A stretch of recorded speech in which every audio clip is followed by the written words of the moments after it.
Hello everyone, welcome to दृष्टि judiciary. I am Nivedita राजे और अपनी सीरीज को कंटिन्यू करते हैं। एविडेंस लॉ को या एविडेंस लॉ के पार्ट्स को, सेक्शंस को नए लॉ के पार्ट्स और सेक्शन से कंपेयर करेंगे। ठीक है, तो एक सेक्शन है, ये पूरा का पूरा एक कंसेप्ट है एविडेंस लॉ का, जो आपने पढ़ा होगा। उसमें मीन्स से रिलेटेड, प्री से रिलेटेड बड़े सारे क्वेश्चंस बन जाते हैं। कार्डिनल रूल है वो एविडेंस लॉ का, और वो है बेस्ट एविडेंस रूल, जो कि सेक्शन 91 में इनकॉर्पोरेट होता है। ठीक है, तो पहले एविडेंस लॉ के पार्ट 2 चैप्टर 6 में सेक्शन 91 से लेकर 100 तक इससे रिलेटेड काफी सारे प्रोविजंस थे। अब पार्ट 3 हो गया है, चैप्टर वही है, सेक्शन 94 से लेकर 103 तक हो गए हैं। ठीक है, चेंज क्या आया है समझ लेते हैं। तो सेक्शन 91 जस्ट समझेंगे, डिटेल में नहीं करेंगे सेक्शंस को।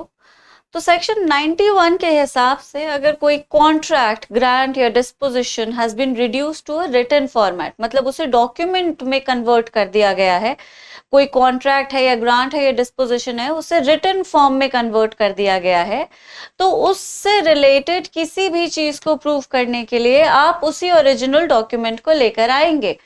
ठीक है, उससे रिलेटेड कोई भी फैक्ट अगर है या डॉक्यूमेंट के कंटेंट्स हैं, उसे प्रूव करने के लिए आप ओरल एविडेंस का इस्तेमाल नहीं कर सकते।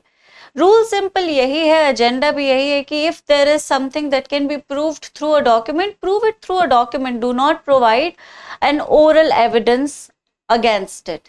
ठीक है, क्योंकि ऑब्वियसली भाई अगर कोई फैक्ट ओरल है तो आप उसे ओरली प्रूव करिए, वो भी लेकिन फर्स्ट हैंड टेस्टिमनी होनी चाहिए। लेकिन अगर कोई रिटन चीज है, कोई डॉक्यूमेंटरी एविडेंस है, तो आप उसे उसी डॉक्यूमेंट से प्रूव करेंगे। ये कार्डिनल प्रिंसिपल है एविडेंस लॉ का, जो कि 91 इनकॉर्पोरेट करता था। जो इसका नया कॉरेस्पॉन्डिंग सेक्शन है वो है सेक्शन 94। सेम प्रिंसिपल इनकॉर्पोरेट कर रहा है, कोई चेंज नहीं है, नथिंग व्हाटसोएवर। ठीक है, बेस्ट एविडेंस रूल को ही वो कंटेन करता है कि in the presence of a document which was through a contract, grant और डिस्पोजिशन, आप उसको प्रूव करना चाहते हैं, उससे रिलेटेड किसी भी फैक्ट को, डॉक्यूमेंट के किसी भी कंटेंट को, डॉक्यूमेंट लेकर आइए। ठीक, ओरली आपको प्रूव करने की परमिशन लॉ नहीं देता। ठीक है, अब सेक्शन 92 जो है वो इसका थोड़ा सा एक्सटेंशन है, जो कहता है कि अगर उसी कॉन्ट्रैक्ट या फिर उसी ग्रांट या डिस्पोजिशंस में लिखी हुई कोई भी चीज या कोई भी बात प्रूव की जा चुकी है, तो उसे डिस्प्रूव करने के लिए भी आप ओरल एविडेंस नहीं दे सकते। ठीक है, that is what section 92 contained. If there is something that has already proven by the same document, by a documentary evidence, or the same document that was in question initially, you cannot disprove it by now further adding an oral evidence. ऐसा नहीं हो सकता। ठीक, this is what 92 content. Although 92 में कुछ प्रोवाइजोस थे, जैसे subsequent agreement, conditional agreement, recession alteration, usage custom, relationship of parties, ambiguity and fraud, ये सारे प्रोवाइजोस आपको याद होंगे। कुल मिला के 6 प्रोवाइजोस थे। तो प्रोवाइजोस जो थे उनके तहत ओरल एविडेंस दिया जा सकता है, एक्सेप्ट फॉर दो 6 कंडीशंस और 6 प्रोवाइजोस गिवन इन सेक्शन 92। किसी ऑलरेडी रिटन एविडेंस के प्रूव होने के बाद उसे डिस्प्रूव भी आप रिटन एविडेंस से कर सकते हैं, ओरल से नहीं कर सकते। ठीक है, लेकिन कुछ कंडीशन में ओरल एविडेंस अलाउड है। कौन सी कंडीशंस थी, वही वो उन 6 प्रोवाइजोस में वो दे रखी थी। अब सेम बिल्कुल प्रिंसिपल जो है वो सेक्शन 95 नए लॉ का इनकॉर्पोरेट कर रहा है। 92 में कुछ इलस्ट्रेशंस भी दिए हुए थे, तो जो चेंज आया है वो इलस्ट्रेशन में ही आया है। 92 के जो इलस्ट्रेशंस थे उन्हें 95 में थोड़ा मॉडिफाई करके ऐड किया गया है, देख लेते हैं। ये था, policy of insurance is affected on goods in ship from Calcutta to London. तो वर्ड से कैलकाटा से लंदन तक, इसको चेंज करके कोलकाता से विशाखापट्टनम किया गया है। दूसरा जो इलस्ट्रेशन भी था उसमें 1 मार्च 1873 की डेट दी गई थी, ऑब्वियसली क्योंकि एविडेंस एक्ट इसी डेट के आसपास आया था। इसको चेंज करके 1 मार्च 2023 कर दिया है।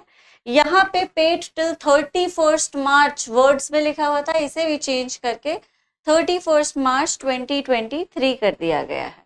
This is the only change that has been incorporated in these sections. बाकी conceptual parameter से या point of view से देखा जाए तो उसमें कोई चेंज नहीं है. सेक्शन नंबर आपको नया याद करना पड़ेगा. प्रोवाइजोस का टेक्स्ट, सेक्शन का टेक्स्ट बिल्कुल वही है जो इंडियन एविडेंस एक्ट में हुआ करता था. ठीक है, चलो आगे बढ़ जाते हैं. 93 exclusion of evidence to explain और अमेंड एम्बिगुअस डॉक्यूमेंट. अब ये जो है वो फर्दर 91 का जो कार्डिनल प्रिंसिपल है उसे थोड़ा सा और एक्सटेंड कर देता है कि भाई अगर किसी भी तरह की फेशियल एम्बिग्यूटी है किसी कॉन्ट्रैक्ट या अग्रीमेंट को लेके, चाहे वो पेटेंट है चाहे वो लेटेंट है, आप उसे भी प्रूव करने के लिए कोई भी ओरल एविडेंस नहीं दे सकते. तो बेसिकली पूरा का पूरा जो एजेंडा है बेस्ट एविडेंस का वो यही है कि अग्रीमेंट को और उसके कंटेक्ट्स को उसी लाइट में इंटरप्रेट किया जाए, उसी इंटेंशन को कंसिडर करके इंटरप्रेट किया जाए जिस इंटेंशन के साथ उसे बनाया गया था. अभी ओरल एविडेंस अगर आप ले आते हैं तो ओरल एविडेंस बहुत सारी चीज़ों को अफेक्ट करता है, बहुत सारी चीज़ों को चेंज कर सकता है. अग्रीमेंट कुछ कह रहा है, आपने ओरल एविडेंस से कुछ और ही बोलना शुरू कर दिया, तो उससे कॉन्ट्रैक्ट की, ट्रांजैक्शनल रिलेशनशिप की सैंक्टिटी अफेक्ट होती है और इसीलिए कोर्ट ऑफ एविडेंस इस चीज को बिल्कुल भी अलाउ नहीं करता. तो अगर कोई एम्बिग्यूटी भी है, अब आप सोच रहे होंगे मैम एम्बिग्यूटी है तो उसको क्या वही रहने देंगे, फिर कैसे जस्टिस हो पाएगा? अगर एम्बिग्यूटी है तो उसे सर्कमस्टांसेस के सर्कमस्टांसेस की हेल्प लेकर, मैक्सिम्स की मदद लेके या फिर एविडेंस लॉ के जो दूसरे प्रिंसिपल्स हैं उनकी मदद लेके, यूसेज और कस्टम्स की मदद लेके, पार्टीज के इंटेंशन को कंसिडर करके, इन सारे सिचुएशन को कंसिडर करके आप इंटरप्रेट करेंगे कि भाई उस एम्बिग्यूटी का क्या मीनिंग निकलेगा. उसे चेंज करने के लिए या फिर उसको रिमूव करने के लिए आप किसी भी तरह का एक्सट्रिंसिक एविडेंस अलाउ नहीं करेंगे. This is what section 93 contain. Illustration भी अगर तुम पढ़ो,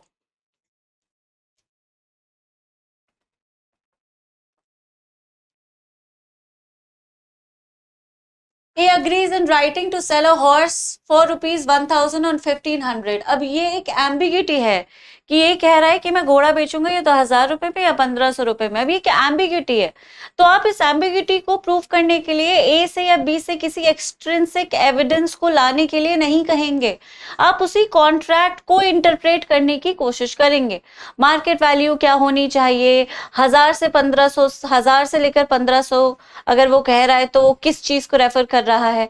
basically you know the present circumstances and all the other rules, principles, even maxims for that matter, they might be used to interpret the true meaning of the agreement, but any external oral evidence will not be allowed to remove or interpret this ambiguity. That is what section 93 contained. ठीक है, तो इसका corresponding section जो है वो 96 है और इसमें 1000 1500 को चेंज करके 1 लाख और 1,50,000 रुपीज कर दिया है. बस इलस्ट्रेशन में इस फिगर को, अमाउंट को चेंज किया गया है. बाकी वही जो कॉन्टेक्स्ट प्रिंसिपल वगैरह है वो बिल्कुल सेम ही है. ठीक है, 94 पे आ जाते हैं. Exclusion of evidence against application of document to existing fact. Evidence as to documents unmeaning reference to existing facts.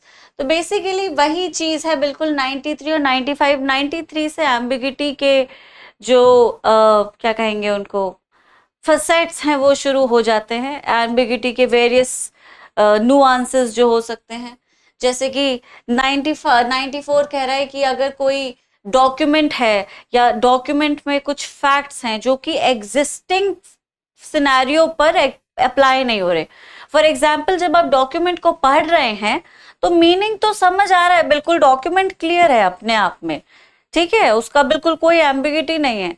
लेकिन उस डॉक्यूमेंट को अप्लाई करने की जब कोशिश कर रहे हैं या उस डॉक्यूमेंट को प्रेजेंट सर्कमस्टांसेस में एग्जीक्यूट करने की कोशिश कर रहे हैं तो वो नहीं हो पा रहा, तब it is not making sense. For example, document में लिखा है कि आप हर रविवार शाम 5:30 बजे मेरे घर पे पीले चावलों को डिलीवर कर देंगे, क्वांटिटी प्राइस दिया हुआ है. घर के एड्रेस में लिखा हुआ है पीली गली, कोठी नंबर 8. ठीक है, अब वो आदमी जाता है और उसे पता चलता है उस एरिया में कोई भी कोठी नहीं है जो कि पीली गली में है। ठीक है, कोठी नंबर 8 या पीली गली जैसी कोई गली नहीं है, कोठी नंबर 8 जैसी कोई कोठी नहीं है। तो अग्रीमेंट को पढ़ो तो स्टेटमेंट काफी सिंपल है, पीली गली कोठी नंबर 8 मतलब येलो कलर का कोई स्ट्रीट होगा या फिर येलो स्ट्रीट कुछ होगा, और कोठी का जो नंबर होगा वो 8 होगा। Quite clear, very very simple. But when the person goes to deliver the items, the yellow rice, turns out कि पीली गली जैसी कोई जगह नहीं, कोठी नंबर 8 जैसी कोई जगह नहीं। अब वो क्या करे? अब इस एम्बिगिटी को कैसे रिमूव किया जाएगा? इस एम्बिगिटी को रिमूव करने के लिए भी सेक्शन 94 कहता है कि कोई और एविडेंस हमें नहीं चाहिए, हम नहीं अलाउ करेंगे कोई भी extrinsic external evidence, not allowed. उस एम्बिग्यूटी को रिमूव करने के लिए आप प्रेजेंट सर्कमस्टांसेस को ही इंटरप्रेट करिए।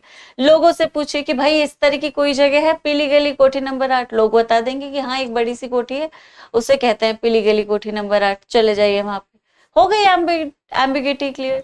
ठीक है, तो इस तरह की एम्बिग्यूटीज को भी क्लैरिफाई करने के लिए एक्सटर्नल एविडेंस अलाउ नहीं किया जा सकता।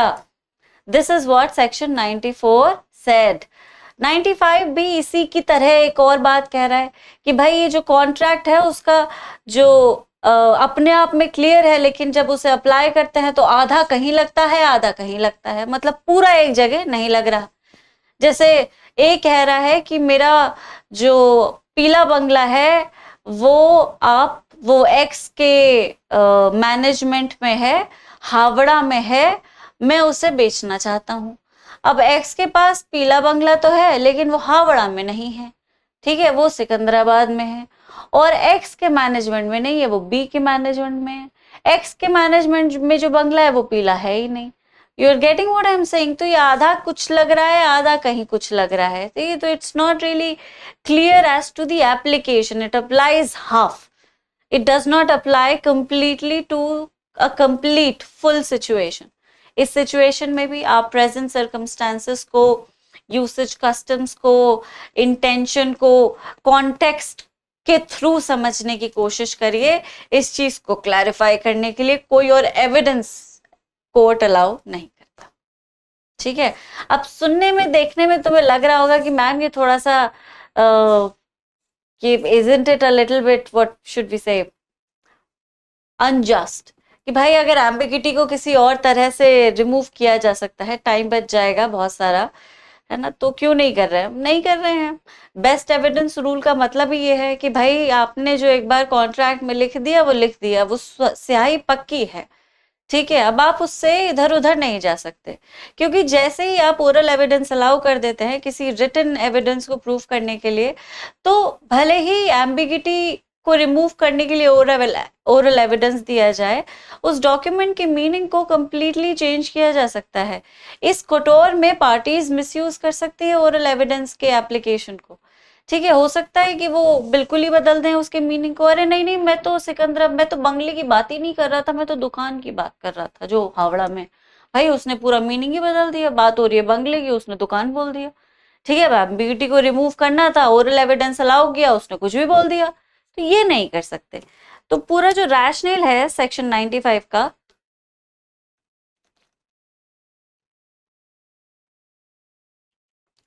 वो यही है कि डॉक्यूमेंट को उसी तरह से इंटरप्रेट किया जाए कि वो मेकर के ट्रू इंटेंशन को रिफ्लेक्ट करे। ठीक है, भले ही लैंग्वेज क्लियर है नहीं है, फैक्ट्स के साथ अलाइन कर रही है नहीं कर रही है, अगर उसे प्रेजेंट कॉन्टेक्स्ट में रिटन कंटेंट्स के थ्रू ही इंटरप्रेट किया जाएगा, तो लीगल ऑब्लिगेशंस को या कॉन्ट्रैक्चुअल ऑब्लिगेशंस को जिस तरह से कैरी करने वाली थी पार्टीज, उस तरह से कैरी करवाया जा सकता है। कॉन्ट्रैक्चुअल सैंक्टिटी को और पार्टीज ने जो ऑब्लिगेशंस खुद के ऊपर इम्पोज किए उनसे वो अबाइड करें, इस चीज को इंश्योर किया जा सकता है। ठीक है, और ये कब किया जा सकता है? जब आप ओरल एविडेंस एकदम मना कर दो। अच्छा, ये एक और क्या कहेंगे, एक क्वेश्चन लगा देता है पार्टीज पे कि भाई जो भी कॉन्ट्रैक्ट अग्रीमेंट बना रहे हो उसे फुल प्रूफ एग्जॉस्टिव क्लियर बनाओ कि उसमें किसी तरह की एम्बिग्यूटी का स्कोप ना रहे, क्योंकि बाद में इस एम्बिग्यूटी को रिमूव करने की इजाजत कोर्ट नहीं देता। ठीक है, तो भाई वो सिचुएशन आए ही ना, इसलिए पहले ही कॉन्ट्रैक्चुअल ड्राफ्टिंग पर ही या किसी डॉक्यूमेंट ड्राफ्टिंग पर ही लॉ जो है वो एक बहुत ही स्ट्रिक्ट पैरामीटर्स के वो लगा देता है कॉशन, की बनाने से पहले सोचना और ठीक से बनाना, क्योंकि बाद में तो जो तुमने लिख दिया उसको डिस्प्रूव करना हम अलाउ करेंगे नहीं। ठीक है, जो एक बार लिख दिया वो लिख दिया। तो इससे बहुत सारी चीजें इंश्योर हो जाती। ठीक है, चलो आगे बढ़ जाते हैं। अब इसमें जो ऑल्टरेशन आया है वो भी इलस्ट्रेशन में ही आया है। जैसे सेक्शन 95 का एग्जाम्पल मैंने दे दिया। A sells to B by deed my house in Calcutta. A का कोई घर नहीं है कैलकाटा में, लेकिन ऐसा लग रहा है कि उसका घर जो हावड़ा में था वो उसी की बात कर रहा है। Of which B had been in possession since the execution of the deed।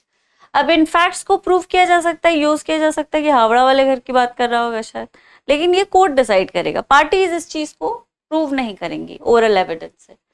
Calcutta को चेंज करके कोलकाता कर दिया है, बस यही चेंज आया है और कुछ नहीं। ठीक है, अच्छा 96 evidence as to application of language which can apply to one and only of several persons। अगर एक ही agrees to accompany B to Hyderabad, ठीक, तो अगर जैसे एक ही चीज के मल्टीपल मीनिंग्स निकल रहे हैं, एक ही टेक्स्ट को आप मल्टीपल जगहों से मल्टीपल लोगों से इंटरप्रेट कर सकते हैं। जैसे एक आदमी विल करता है कि मेरी सारी संपत्ति मेरे मरने के बाद मेरे भांजे जॉन को दे दी जाए। अब इस आदमी के 2 भांजे हैं जॉन, ठीक है, ये एक ही विल है और 2 लोगों पर वो अप्लाई कर रही है। तो अब किस जॉन की वो बात कर रहा है, इस चीज को इंटरप्रेट करने के लिए कोर्ट अपने रूल्स को और बाकी प्रेजेंट सर्कमस्टेंसेस को यूज करेगा। इस चीज में भी ओरल एविडेंस अलाउड नहीं है, बिल्कुल अलाउड नहीं है। ठीक है, ये भी एविडेंस दे रखा है कि ए कहता है 20 से कि मैं तुम्हारे साथ हैदराबाद चलूंगा। हैदराबाद 2 थे, एक तो डेक्कन में था जो हमारे पास है, एक सिंध में था जो पाकिस्तान में चला गया। अब वो किस हैदराबाद की बात कर रहा है, क्योंकि कॉलोनियल एरा में दोनों हैदराबाद इंडिया का ही पार्ट थे। ठीक है, तो इसे चेंज कर दिया है, रामगढ़ ले लिया है। तो रामगढ़ एक राजस्थान में भी है, एक यूपी में भी है। तो दिस हैज बीन चेंज्ड, बाकी और कोई चेंज नहीं है, इलस्ट्रेशन में ही चेंज आया है। वैसे भी एविडेंस लॉ अपने आप में काफी पुख्ता था, कॉन्टेक्स्ट को या प्रिंसिपल को, कंसेप्ट को बहुत ज्यादा चेंज करने की जरूरत थी नहीं। ठीक है, except to align it with the modern perspective and the modern evidential advancement में भी। उसके अलावा बाकी अपने आप में एविडेंस लॉ अच्छा था काफी। सेक्शन 97 100 से रिप्लेस हो गया है। Evidence as to application of language to one of 2 sets of facts to neither of which the whole currently applies. वही बात है जो मैं पहले कह चुकी कि आधा कहीं लग रहा है, आधा कहीं लग रहा है, पूरा कहीं नहीं लग रहा है।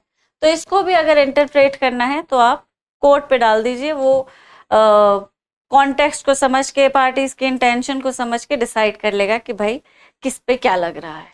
ठीक है, the same principle is contained in section 100, no change whatsoever. 98 evidence as to the meaning of illegible characters। तो अगर कॉन्ट्रैक्ट या अग्रीमेंट में कुछ ऐसे एब्रीविएशंस या वर्ड्स को यूज किया गया है जो कि कोलोकियल हैं और जनरल यूसेज में नहीं आते और सबको उनके बारे में पता नहीं होता, जैसे बच्चे लिखते लिखते कई बार ये लिख देते हैं। माइंड यू, जब मेंस का आंसर लिखो तो इन एब्रीविएशन से बचना। यूनिवर्सिटीज वगैरह में प्रोफेसर्स अलाउ कर देते हैं, लेकिन जुडिशरी के वैल्यूएशन में बिल्कुल अलाउ नहीं होते, मार्क्स कट जाते हैं। ठीक है, इसका मतलब होता है विदाउट। ऐसे ही बिकॉज को के कुछ सिंबल्स हैं, विदाउट के कुछ सिंबल हैं, तो ये नहीं कर सकते आप। यूपी जैसे एग्जाम में जहाँ पे पेपर कंप्लीट करना ही अपने आप में एक चैलेंज है, वहां पे भी एब्रिविएशंस अलाउ नहीं होती। अगर आप लिख रहे हैं, एब्रिविएशंस को यूज कर रहे हैं, तो मेक श्योर कि आपने एक अलग कागज पे उन एब्रिविएशंस के मीनिंग लिख दिए। You can not presume even for a single second कि वैल्यूएटर को उनके मतलब पता होंगे। ठीक है, और अगर वो गलत मूड में आया तो नंबर काट लेगा। तो बेहतर है सेफ साइड पे रहे, ना यूज करें। इन्हीं की बात हो रही है। तो अगर कोई अग्रीमेंट में कुछ ऐसा कुछ बहुत ही टेक्निकल सा और बहुत ही डिफिकल्ट सा कुछ यूसेज है, जैसे फॉर एग्जांपल किसी मशीनरी के ऊपर या किसी टेक्नोलॉजी को पेटेंट कराने के लिए कुछ अग्रीमेंट किया गया है, अब उसमें बहुत सारा साइंस है, बहुत सारी केमिस्ट्री है, नहीं समझ पा रहा कोर्ट, तो अब उसके मीनिंग को इंटरप्रेट करने के लिए एक्सपर्ट को बुलाया जा सकता है। ठीक है, तो यहाँ पे unintelligible characters, foreign, obsolete, technical वगैरह जितने भी ये सारे एक्सप्रेशंस हैं उनको कोर्ट इंटरप्रेट कर सकता है, किसी एक्सपर्ट की मदद लेकर कर सकता है, या फिर अपने विजडम पे बाकी रूल्स ऑफ एविडेंस को यूज करके उनकी मीनिंग को डिसाइफर कर सकता है। अब जो चेंज हुआ है वो इसमें हुआ है, प्रोविंशियल एक्सप्रेशंस की बजाय रीजनल एक्सप्रेशंस को यूज कर दिया है। उस टाइम पर प्रोविंसेस हुआ करती थी, इसीलिए इस वर्ड को यूज किया गया था हर लॉ में। अब नहीं होती प्रोविंसेस। हालांकि पीसीएस का जो एक्चुअल फुल फॉर्म है वो वही है, प्रोविंशियल सिविल सर्विसेज।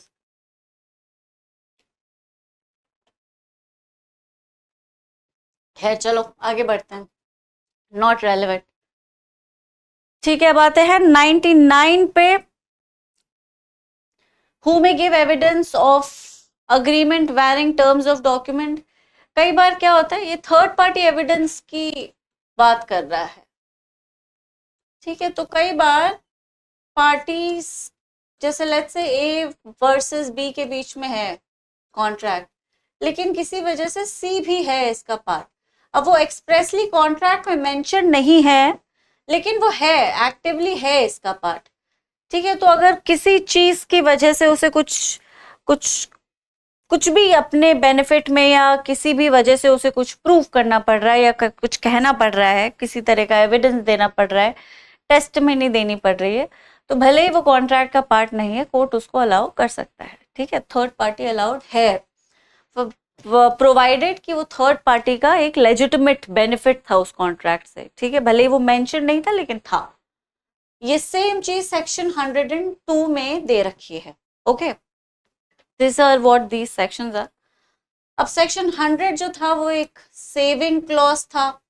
ठीक है, जो कहता था कि जो इंडियन सक्सेशन एक्ट है 1865 का, उसके किसी भी प्रोविजंस को एविडेंस एक्ट कॉन्ट्राडिक्ट नहीं करेगा। ओके, तो ये सेविंग्स क्लॉज अक्सर लगाए जाते हैं ताकि जो जनरल लॉ है वो किसी स्पेशल लॉ को ओवर पावर या ओवर रूल ना कर बैठे।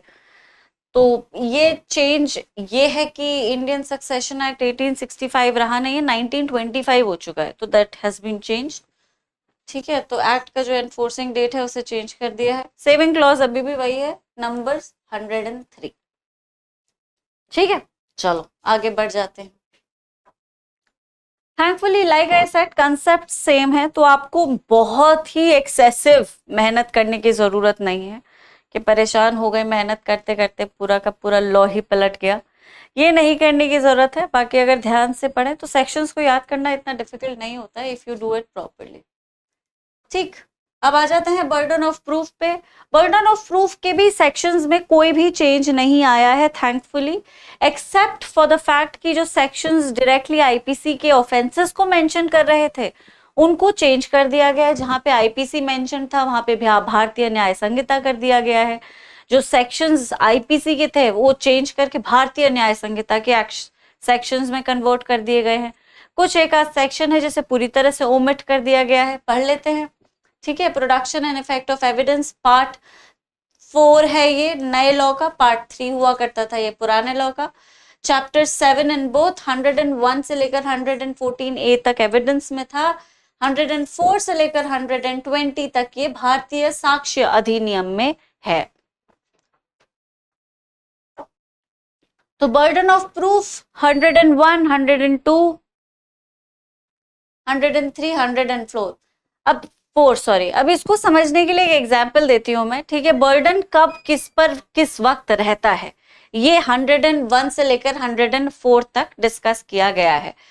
नए सेक्शन या नए लॉ में ये 104 से लेकर 7 तक डिस्कस किया गया है। ठीक है, तो इसको एग्जाम्पल से समझते हैं, तुरंत समझ जाएंगे। लेट से मोहन कहता है कि मेरे घर में रोहन ने चोरी की। ठीक, यहां पे लिखते हैं। तो मोहन कह रहा है कि मेरे घर में रोहन ने चोरी की, रॉबरी की, चोरी नहीं की, रॉबरी की। तो जो पहला फैक्ट है burden of proof, burden of proof मतलब किसके ऊपर प्रूव करने का बर्डन है? प्रूव करने का बर्डन उस पार्टी के ऊपर है जो उस फैक्ट को एलेज कर रहा है। ठीक है, तो मोहन कहता है कि रोहन ने मेरे घर में रॉबरी की और रॉबरी के दौरान उसने मेरे घर से टीवी, ज्वेलरी सब कुछ चुरा लिया और मुझ पे भी उसने अटैक किया। ठीक है, तो अब पहला फैक्ट है कि रोहन ने मेरे घर में चोरी की, रॉबरी रोहन ने मेरे घर में रॉबरी की। This is the first fact. तो the fact that a robbery has taken fact, the person who has been alleged कि इसने मेरे घर में रॉबरी की, मेरे घर में इनफैक्ट रॉबरी हुई है, ये पहला फैक्ट हो गया। 101 यही बात कर रहा है कि आप कह रहे हैं आपके घर में रॉबरी हुई है, प्रूफ करिए। ठीक है, 102 कहता है ऑन हुम burden of proof lies, burden of proof उस पे लाई करता है जो हार जाएगा अगर उसने उस बात को साबित नहीं किया। अब दूसरे केस में मोहन कह रहा है कि मेरे घर में रॉबरी रोहन ने कमिट की है। अगर मोहन इस बात को साबित नहीं कर पाता है कि मेरे घर की रॉबरी में रोहन का हाथ था, तो रोहन छूट जाएगा क्योंकि रोहन को अपना इनोसेंस प्रूव नहीं करना और मोहन हार जाएगा। ठीक है, तो घर में रॉबरी हुई है वो 101 में मोहन को प्रूव करना पड़ेगा। घर में रॉबरी करने वाला रोहन था, ये उसे प्रूव करना पड़ेगा ताकि अप्रोप्रिएट और गलत आदमी को सजा हो सके। ये 102 मेंशन करता है। Burden of proof lies on the fact whose evidence will fail, या फिर who would lose if his fact is not proved in court. ठीक है, 103 burden of proof as to a particular fact. अगर एक particular fact को लेकर चोरी है, किसी जैसे कि टीवी चोरी हुआ है या फिर ये सब कुछ जो भी कुछ चोरी हुआ है, पर्टिकुलर फैक्ट। तो अगर किसी के पास एक पर्टिकुलर फैक्ट है जिसे आप ही प्रूव कर सकते हैं, if you are alleging a particular fact, for example he robbed television, jewellery, he attacked me, उसने सिर्फ चोरी ही नहीं की, उसने मुझे अटैक भी किया, उसने मेरी वाइफ को भी मारा पीटा, तो ये पर्टिकुलर फैक्ट्स है, ये कुछ कुछ स्पेशल इवेंट्स हैं जो उस पूरे के पूरे ट्रांजैक्शन में हुए। तो ये आप जो इन्हें अक्यूज कर रहा है वो इन्हें प्रूव भी करेगा, जो इन्हें एलिज कर रहा है वो इन्हें प्रूव भी करेगा। ये मोटा मोटा सेक्शन 103 कंटेन करता है। 104 burden of proving fact to be prove to make evidence admissible. अगर आप कोई भी चीज प्रूव कर रहे हैं और आप उसे प्रूव करने के लिए एविडेंस की मदद ले रहे हैं, फॉर एग्जाम्पल रोहन ने चोरी की, इस बात को तुम कैसे प्रूव कर सकते हो? जी मेरे घर में सिक्योरिटी कैमरास लगे हुए हैं, वो बाहर अंदर बाहर सब लगे हुए हैं, उसने इस आदमी की शक्ल को कैप्चर किया है। सो द फैक्ट कि ये सिक्योरिटी कैमरास में जो फुटेज आई है वो ऑथेंटिक है, वो एडमिसिबल है, उसे प्रूव करने का जिम्मा भी वही है, उसी पर है जो उन एविडेंसेस को यूज करना चाहता है। So the person who is using evidences to prove a particular fact, he needs to prove that the evidences are admissible also. ठीक है, बस क्योंकि एविडेंस तुम्हारे हिसाब से सही हो तुम उसे कोर्ट में ले आए, नहीं, पहले तुम्हें यह साबित करना पड़ेगा कि एविडेंस एडमिसिबल है, और उसके बाद जब तुम इसे साबित कर दोगे तब तुम उस एविडेंस को कोर्ट में प्रेजेंट कर सकते हो। इतना आसान नहीं होता क्रिमिनल प्रोसेस, इसलिए लोग बचते हैं इससे। ठीक है, ये सारी की सारी सेम चीजें 104 से लेकर 107 तक दी गई हैं, कोई चेंज नहीं है, नथिंग व्हाटसोएवर। आ जाते हैं 105 पर। 105 सबको पता ही है, ये डिफेंस के ऊपर है कि अगर एक डिफेंडेंट कहता है कि जनरल एक्सेप्शंस के तहत उसका क्राइम फॉल कर रहा है, मतलब उसने जो क्राइम किया वो एक क्रिमिनल मेंटालिटी से नहीं किया, it was committed in the circumstances which exist in general exceptions, then he has to prove. Court ये मान लेगा कि अगर गिल्ट प्रूव हो गया है तो आदमी गिल्टी है। उसने मर्डर किया क्योंकि वो मर्डर करना चाहता था, उसने धक्का दिया, चोट लगाई क्योंकि वो चोट लगाना चाहता था, धक्का देना चाहता था। लेकिन अगर डिफेंस अदरवाइज कुछ बोल रहा है कि नहीं मैं नहीं करना चाहता था, गुड फेथ में मैंने किया, एक्सीडेंट में हो गया, तो उसे ये चीज साबित करनी पड़ेगी। So the existence of a defence that you are seeking to use needs to be proved before the court. If you are saying कि you have a defense, you did not have the intention, और वो general exceptions के chapter में आपका जो circumstance है वो fall कर रहा है, तो आपको ये बात साबित करनी पड़ेगी, और ये दे रखा है सेक्शन 108 में। चेंज, जैसे कि मैंने बताया जनरल एक्सेप्शंस का चैप्टर आईपीसी में था, अब आईपीसी तो रहा नहीं, वो भारतीय न्याय संहिता हो गया है, तो उसी को चेंज कर दिया है न्याय संहिता, भारतीय न्याय संहिता, जनरल एक्सेप्शंस इन द भारतीय न्याय संहिता 2023। बाकी सब कुछ सेम है, ठीक है। 105 में कुछ ऑफेंसेस भी दे रखे थे, अब वो ऑफेंसेस नहीं रहे, उनका नंबर चेंज हो चुका है नए लॉ के हिसाब से, तो नए लॉ में वो क्या क्या होंगे ऑफेंसेस ये भी मेंशन्ड है, ठीक है। चलो आगे बढ़ जाते हैं। 106 burden of proving fact specially with knowledge, अगर कोई ऐसा फैक्ट है जो सिर्फ आप ही को पता हो सकता था, उसकी स्पेशल नॉलेज आप ही के पास है, तो आप उसे प्रूव करिए। रोहन और मोहन का ही एग्जाम्पल ले लेते हैं। मोहन कहता है रोहन ने मेरे घर में चोरी की, रोहन कहता है मैं चोरी कर ही नहीं सकता, मैं तो था ही नहीं उस दिन, मैं तो अपने फ्रेंड्स के साथ पार्टी कर रहा था गुड़गांव में, ठीक है। तो अब ये जो एलिबाई है, जो रोहन जिसे क्लेम कर रहा है, ये उसी की नॉलेज में है, ये वही साबित कर सकता है कि मैं वहां नहीं था, ठीक है। तो this is something that is contained with in special knowledge, तो ये उसे प्रूव करना पड़ेगा, गॉट इट। और ये 106 कहता है। 103 और 106 में कंसेप्चुअल डिफरेंस हुआ करता था। 103 एक जनरल फैक्ट की बात कर रहा था जो किसी के पास भी हो सकते हैं, जिसके पास है वो प्रूव कर दो, ठीक। 106 स्पेशल नॉलेज की बात कर रहा है, जिसके पास है वही प्रूव करो, got it. 107 burden of proving death, अभी सबको पता है कि ये प्रिजम्पशन ऑफ लाइफ है, ये प्रिजम्पशन ऑफ डेथ है, तो 107 मान लेता है कि अगर एक आदमी 30 साल से अलाइव है तो उसे जिंदा ही माना जाएगा, अगर कोई उसकी डेथ को क्लेम कर रहा है तो वो डेथ प्रूव करे, so this is related to presumption of life. 108 कहता है 7 साल से गायब है, रिश्तेदारों को और अड़ोसियों पड़ोसियों को पता ही नहीं कहाँ है, बिल्कुल वैनिश हो गया है, तो लॉ डेड मान लेगा, अगर कोई कह रहा है कि जिंदा है तो साबित करो। तो 108 में लॉ जो है डेथ को प्रिज्यूम करता है, 107 में लाइफ को प्रिज्यूम करता है। whoever contradicting would have to prove otherwise. 109 proof as to relationship in cases of partners, tenants, principal agents, अगर कोई भी रिलेशनशिप किसी फैक्ट में इंपॉर्टेंट हो गई है प्रूव करने के लिए, तो उस रिलेशनशिप को कोई भी वो प्रूव कर सकता है जिसके पास उससे रिलेटेड स्पेशल नॉलेज है, ये 109 कहता था। जनरल सेक्शन है, ठीक है। सेक्शन के कॉरेस्पॉन्डिंग सेक्शंस हैं। 106 9 में हो गया है कन्वर्ट, 7 10 में हो गया है, 108 इज नाउ 111, 109 112 में चेंज हो गया है। कॉन्टेक्स्ट प्रिंसिपल बिल्कुल सेम है जो पहले था, कोई बदलाव नहीं। 111 proof of good faith in transactions where one party is in relation of active confidence. Undue influence के कुछ cases, for example let's say कि डॉक्टर है एक, है ना, और उसने एक पेशेंट को वो कैंसर के लिए ट्रीट कर रहा है, वो जो पेशेंट है वो रियल एस्टेट एजेंट है, अब वो कैंसर के लिए ट्रीट कर रहा है, जमीन भी देख रहा है, तो वो जो रियल एस्टेट एजेंट है वो जमीन उसे सस्ते में बेच देता है। तो द फैक्ट कि डॉक्टर ने इस चीज का फायदा नहीं उठाया कि मेरा पेशेंट है, ये उसे साबित करनी पड़ेगी। The fact that the entire transaction was done in good faith, because यहाँ एक ऐसी सिचुएशन है जहाँ पे डॉक्टर उस पेशेंट को इन्फ्लुएंस कर सकता था, तो ट्रांजैक्शन का जो गुड फेथ है, ट्रांजैक्शंस का जो ट्रांसपेरेंसी है, वो कहीं ना कहीं क्वेश्चनेबल हो जाता है। तो जिसपे क्वेश्चन उठा है वो साबित करे कि भाई मेरी नीयत बिल्कुल साफ थी, मैंने उस पर किसी तरह का कोई इन्फ्लुएंस नहीं डाला, ठीक है।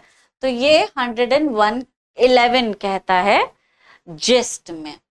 Okay, good faith of a sale by client to an attorney, change क्या है, वर्ड अटर्नी चेंज होके एडवोकेट में बदल दिया गया है। अटर्नी, प्लीडर, वकील, बैरिस्टर, जितने भी वर्ड्स थे रिडंडेंट हो चुके हैं, एक ही वर्ड इंडिया में लागू होता है, वो एडवोकेट है। जहां जहां अटर्नी, वकील, प्लीडर यूज हुआ है, सबको चेंज करके एडवोकेट अब यूज होने लगा है, ठीक है। So the good faith of a sale by a client to an attorney is in question in a suit brought by a client. Burden of proving the good faith of the transaction is on the attorney. ठीक है, और attorney change होके हो गया है advocate. Got it? चलो 111 a presumption as to certain offenses. तो basically ये इसमें बहुत सारे offenses को प्रिज्यूम कर लिया जाता है। फॉर एग्जाम्पल कोई डिस्टर्ब्ड एरिया है, ठीक है, जहाँ पे पब्लिक ट्रैंक्विलिटी अफेक्ट हुई है और वहां पे लोगों का आना जाना मना है हो गया है, बिल्कुल ही कर्फ्यू लग रहा है, कोई दिख जाता है, उस पे वायलेंस का एक्यूजेशन था या किसी भी वजह से किसी तरह से प्रूव हो चुका है कि कर्फ्यू के लगने में या उस डिस्टरबेंस में कहीं ना कहीं इसका हाथ था, तो ये मान लिया जाएगा कि वो इस तरह के किसी ऑफेंस को करने वाला था। ठीक है, तो ये प्रिजम्पशन है जो 111 में दे रखा था ए में। अब ये क्योंकि प्रिजम्पशन सेम वही है, ऑफेंसेस का नंबर बदल दिया जा चुका है। जनरली ऑफेंसेस जो थे वो पब्लिक ट्रैंक्विलिटी से और स्टेट के अगेंस्ट जो ऑफेंसेस थे उनसे रिलेटेड थे, जैसे कि आप देख ही सकते हैं 121, 121A, 122, 23, ठीक है, क्रिमिनल कॉन्स्पिरेसी 22, 23 एटसेट्रा, जितने भी ऑफेंसेस हैं वो चेंज हो चुके हैं और कॉरेस्पॉन्डिंग लॉ के अब अकॉर्डिंग हो चुके हैं। So sections are now 147 and so on of the Bharatiya Nyaya Sanhita, not the Indian Penal Code. That is the only change that has happened. बाकी the presumption remains the same. ठीक है, वही disturbed area का जो presumption था। 112th conclusive proof legitimacy को लेकर सबको पता ही है कि शादी के दौरान अगर बच्चा कंसीव हो जाता है तो वो हस्बैंड का है और इसे डिस्प्रूव करने के लिए कोर्ट किसी भी तरह का कोई एविडेंस अलाउ नहीं करती, बिल्कुल राइट। और डिवोर्स के बाद भी 280 days after dissolution of marriage अगर बच्चा पैदा हुआ है तो भी मान लिया जाता है कि वो एक्स हस्बैंड का है। अब ये सेम है, बस लेजिटिमेट सन की बजाय लेजिटिमेट चाइल्ड कर दिया है। ठीक है, हालांकि इसे काफी पहले इंटरप्रेट किया जा चुका था डॉटर इंक्लूड करने के लिए, राइट, तो इट वाज नॉट एम्बिगुअस कि भाई, और सन की वैलिडिटी पर ही चैलेंज, मतलब सन की लेजिटिमेसी पर ही क्वेश्चन उठते थे क्योंकि सन्स के पास ही प्रॉपर्टी आती थी, बेटियों के पास तो प्रॉपर्टी आती ही नहीं थी उस टाइम पे जब इंडियन एविडेंस ड्राफ्ट हुआ था। The fact that women are equal heirs in their father's property or their ancestors property, ये तो बहुत बात का डेवलपमेंट है। हालांकि फादर की प्रॉपर्टी पे तो राइट था लेकिन एंसेस्ट्रल प्रॉपर्टी को पार्सनरी में राइट 2005 तक नहीं था। ठीक है, और उसको भी क्लैरिफाई करने के लिए कितने सारे केसेस आए भाई। ठीक, अब जब प्रोपोजिशन क्लियर नहीं था तो फिर सन की लेजिटिमेसी को ही इंक्लूड किया गया ओरिजिनल लॉ में, क्योंकि प्रॉपर्टी से विवाद लेजिटिमेसी और प्रॉपर्टी का डायरेक्ट कनेक्शन है। सन ही के पास प्रॉपर्टी है, उसी की लेजिटिमेसी कंट्रोवर्शियल है। ठीक, लेकिन बहुत सारे केस लॉस आए जिनमें सन को डॉटर के कॉन्टेक्स्ट में इंक्लूसिव बना दिया गया था। अब उसे पूरी तरह से ही चेंज कर दिया है, सन को हटा के चाइल्ड कर दिया है। ठीक है, अब आ जाते हैं 113 सीजिंग ऑफ द टेरिटरी। ठीक है, तो ये कॉलोनियल एरा में थोड़ा सा चलता हुआ सेक्शन था, मतलब उस टाइम पे ये रेलेवेंट था कि कोई गजेट का नोटिफिकेशन जिसमें British territory part 3 government of India act के कमेंसमेंट से पहले नेटिव स्टेट में सीट की जा चुकी है, तो it shall be a conclusive proof that the valid cession have that such territory has been taken place. ठीक है, तो अब ये ओमिट किया जा चुका है basically completely. So the fact कि इस 113 क्या कह रहा था is no longer relevant, one less section to worry about. Okay. 113A पर आ जाते हैं, presumption as to abatement of suicide by a married woman।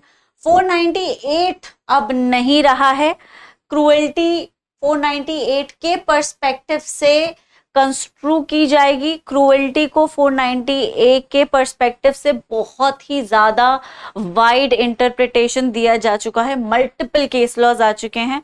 It includes every kind of cruelty imaginable, वो चाहे फाइनेंशियल हो, चाहे सेक्सुअल हो, चाहे mental हो, फिजिकल हो, हर तरह का एक ऐसा बिहेवियर जो एक आदमी को डिप्रेशन की तरफ ले जा सकता है, उसे कमतर महसूस करा सकता है, वो सब कुछ क्रूअल है।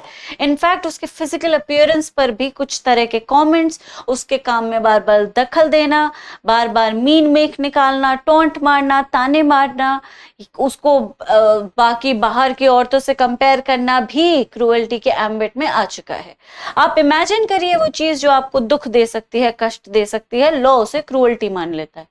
ठीक है, लेकिन ये सिर्फ लड़कियों के पर्सपेक्टिव में है, आदमियों के पर्सपेक्टिव में नहीं। बीएनएस विमेन सेंट्रिक ही है, मेन प्रोटेक्शन पर उसका कोई ध्यान खास नहीं है। ठीक है, चलो it is what it is, उस पे हम नहीं जाएंगे।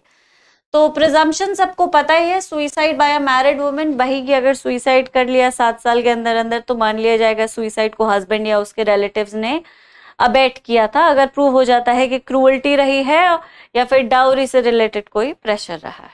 ठीक है, अब 498A चेंज हो चुका है, सेक्शन 86 ऑफ भारतीय न्याय संहिता में कन्वर्ट हो चुका है। Got it? चलो आगे बढ़ जाते हैं। Presumption as to dowry death, ये सबको पता ही है, इसको 304B से अलाइन करता था, और नया सेक्शन जो है वो है 80 ऑफ द भारतीय न्याय संहिता एक्ट, वही offences against women and children के चैप्टर में इंक्लूड होता है। तो 7 इयर्स के अंदर अंदर अगर एक लेडी सस्पिशियस सर्कमस्टांसेस में अननेचुरली मर जाती है, ठीक है, बर्न्स या किसी तरह की इस तरह से चोट से, और ये साबित हो जाता है कि soon before her death there was a pressure of dowry, तो ये मान लिया जाएगा कि दहेज के वजह से उसकी हत्या कर दी गई है। बहुत ही स्ट्रॉन्ग शैल प्रिजम्पशन क्लॉज है, आज भी अपनी उसी स्ट्रेंथ को मेंटेन करता हुआ आया है। ठीक है, बस नंबर चेंज हो गया है, 118 हो गया है ये।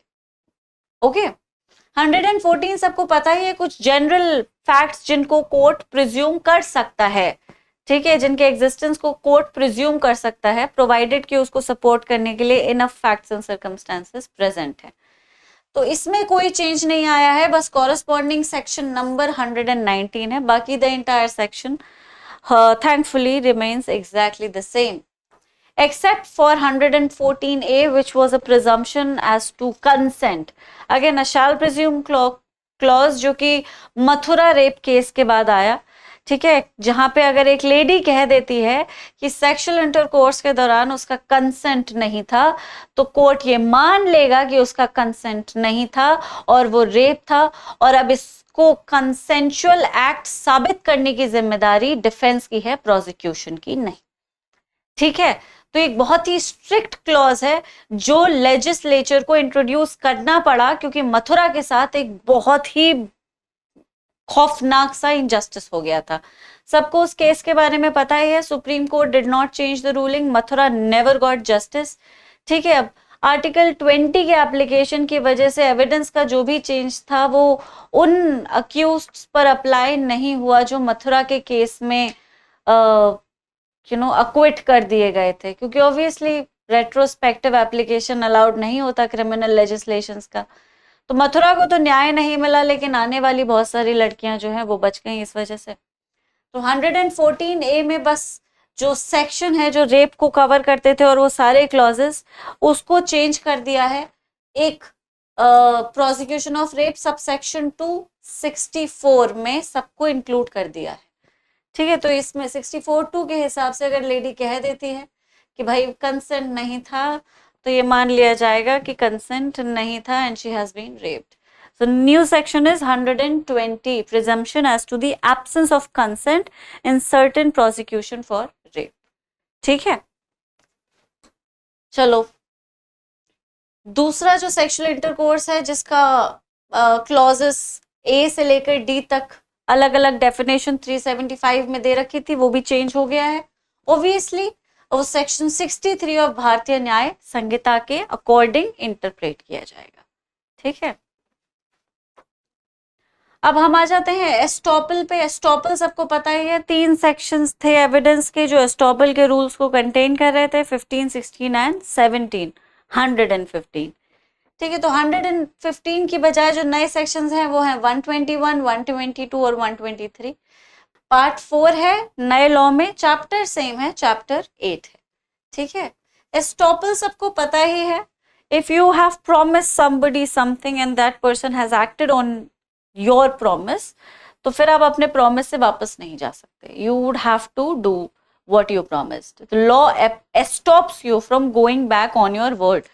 ठीक है, तुमने कह दिया एक आदमी से हाँ हाँ जगराता करेंगे जगराता करेंगे, अब जगराते के चक्कर में उसने सब बुकिंग कर ली, क्योंकि तुमने वादा किया था, अरे मैंने सबसे बात कर ली है जागरण करेंगे, उसने बुकिंग कर ली, पेमेंट दे दिया, टोकन दे दिया, अब तुम कह रहे हो अब मैं नहीं कर पाऊंगा, तो ये नहीं चल सकता।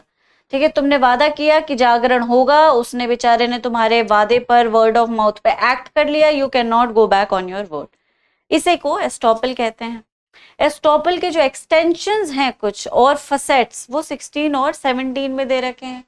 16 कहता है एस्टॉपल ऑफ टेनेंट्स एंड लाइसेंसी ऑफ पर्सन इन पोजेशन। तो कोई टेनेंट है या लाइसेंसी अगर है जो कि एक वैलिड टेनेंसी में या वैलिड लाइसेंस को होल्ड कर रहा है, वो किसी भी वजह से आने वाले टाइम में लैंडलॉर्ड की ओनरशिप को या लाइसेंसर के प्रॉपर ओनरशिप को चैलेंज नहीं कर सकता या उसको डिनाई नहीं कर सकता। This is what 116 says. The similar concept is contained इन 117, जहां पे अगर कोई बिल ऑफ एक्सचेंज को एक्सेप्ट कर लेता है या किसी बेलमेंट को एक्सेप्ट कर लेता है, किसी लाइसेंस को एक्सेप्ट कर लेता है, तो बाद में वो इन्हीं चीजों के जो कि भाई जिसने मुझे लाइसेंस दिया है, जिसने मुझे बेलमेंट दिया है या जिसने मुझे बीओई दिया है, उनके पास वो राइट ही नहीं था, वो प्रॉपर ओनर नहीं है, इस चीज को वो चैलेंज नहीं कर सकता। ठीक है, इसे मैं डिटेल में नहीं समझा रही हूँ, डिटेल में कभी क्लास कंडक्ट करवानी होगी तो करवा देंगे। This is what is contained in section 116 and 117। ठीक है, और इसके जो कॉरस्पॉन्डिंग सेक्शंस हैं वो 122 और 123 में दे रखे हैं। ठीक है, बाकी और कोई चेंज नहीं है, कंसेप्ट बिल्कुल वही है जो 16 में 17 में दे रखा था। लैंडलॉर्ड की लाइसेंसी की बात हो रही, लाइसेंसर की बात हो रही थी। 17 में बिल ऑफ एक्सचेंज की, बेली की और लाइसेंसी की बात हो रही थी। वही बातें अब कॉरस्पॉन्डिंग सेक्शंस में हो रही हैं। ठीक है, आज का क्वेश्चन कर लेते हैं। Which section in Bharatiya Sakshya Adhiniyam deals with presumption as to abetment of suicide by a married woman. ठीक है, कौन सा सेक्शन है जो presumption as to abetment of suicide by married woman को नए लॉ में कवर कर रहा है? तो इसका आंसर आप कमेंट्स में जरूर लीव करें, और इससे रिलेटेड या इसी के तरह के जो क्वेश्चंस हैं प्रिलिमिनरी में जो आ सकते हैं, अगर वो उन्हें आप प्रैक्टिस करना चाहते हैं तो आप हमारे इंस्टाग्राम पे आ सकते हैं, वहां पे आपको इस तरह के काफी क्वेश्चंस मिल जाएंगे। ओके, चलिए आज के लिए इतना काफी है, फिर मिलेंगे बहुत जल्दी, इनफैक्ट कल ही मिलेंगे 5:30 बजे। तब तक आप ध्यान रखें सब अपना, इन एपिसोड्स को रेगुलरली देखते रहें। अब कुछ बहुत इंपॉर्टेंट कॉन्सेप्ट्स कवर होने लगे हैं। ठीक है, कुछ मैं मानती हूँ कि कॉन्टेक्चुअली बहुत ज़्यादा सिग्निफिकेंट चेंज नहीं है, लेकिन हर सेक्शन से कॉरस्पॉन्डिंग सेक्शन को निकालना कि आप वो कौन सा सेक्शन हो गया, अपने आप में एक बहुत डिफिकल्ट एक्सरसाइज है। तो अगर आपको बना बनाया कुछ मिल रहा है जो आपको हेल्प कर रहा है एक लिंक स्टैब्लिश करने में कि पुराना क्या था और नया क्या हो गया, तो इस सेशन को ज़रूर देखें। ओके, और अपनी तैयारी को इसी के हिसाब से अलाइन कर लें। चलिए everyone, please take care, I shall see you very soon, take care, thank you.